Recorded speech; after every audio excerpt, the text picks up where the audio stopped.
We are the ship, the story of Negro League baseball. Sixth inning. Latin America, baseball in paradise. The crowds were big and the fans red hot. Schoolboy, Johnny Taylor, pitcher, New York Cubans. Many ball players in the Negro Leagues came from Latin America. Baseball was real popular down there in Cuba, Mexico, Puerto Rico, the Dominican Republic, and Venezuela. It was so warm they could play baseball all year long, and they did. Those fellows became quite good and had some strong teams. Quite a few of those boys could have made a fortune if they had played in the majors. Martin Diego was one of them. Baseball came to him just as natural and easy as breathing. He could play every position, even pitch. Had natural grace like Joe DiMaggio. He was really something to watch. Jose Mendez was a great pitcher and played all positions too. Another fellow, Cristobal Torriente, he was known as the Black Christy Mathewson. They say he could hit the ball over a mountain.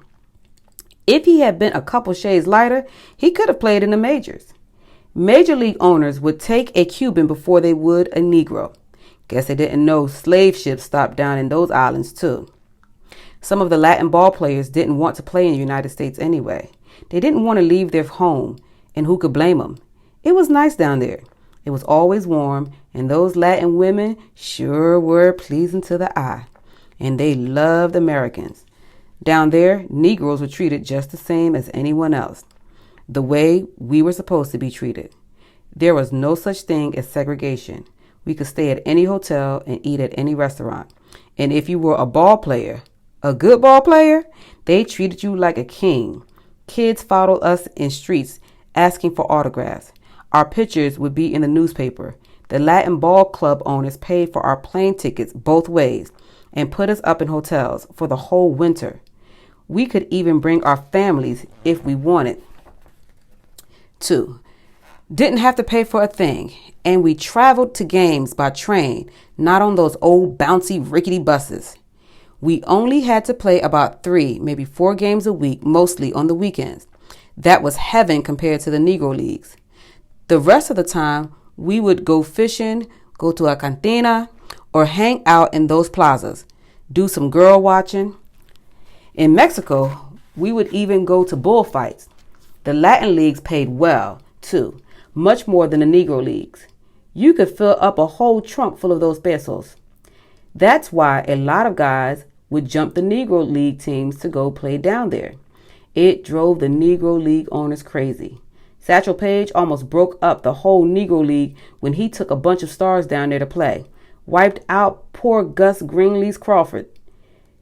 The Negro Leagues banned Satch after that. Well, for a little while anyway. But in Latin America, you had to produce. If you didn't play well, they put you right back on the plane and sent you home. 2, maybe 3 bad games, then you were out of there. They were serious about their baseball. Fans were crazy too. Never seen fans get so excited about a baseball game. Go to town after a bad game and they wouldn't speak to you. They'd just look at you mean. And man, they went wild if you hit a home run. In Cuba, they would give you a beer or money if you hit one. They give you a car in Puerto Rico if you hit 25 of them. That's right, a car, a Hudson. But it was hard to hit home runs in some of those parks. They were huge. Many long balls that should have been home runs were caught. And if you were a pitcher, you couldn't throw at batters like we used to. Hit one of their batters and they'd throw you in jail. And boy, was it hot down there. You could see the heat coming off the ground.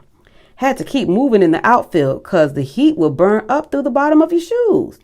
Some guys passed out in the field, even in the dugout.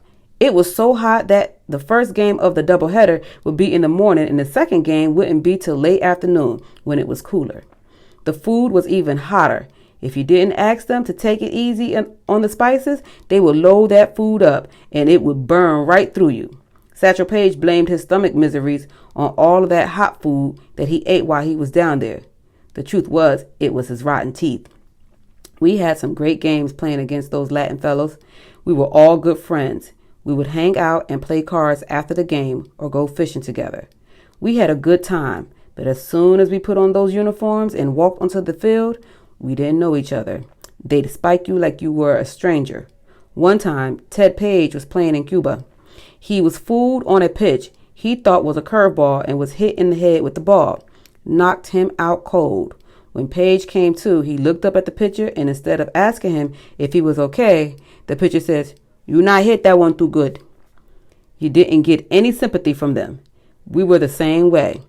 It was a lot of fun playing down there, but sometimes it would get lonely. They treated us nice, and it was really beautiful, but after a while, we'd get a little homesick. There was always a language barrier, and their culture was so different from ours.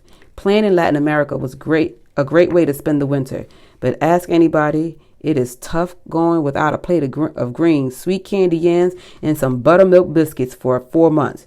We knew when it was time to go home.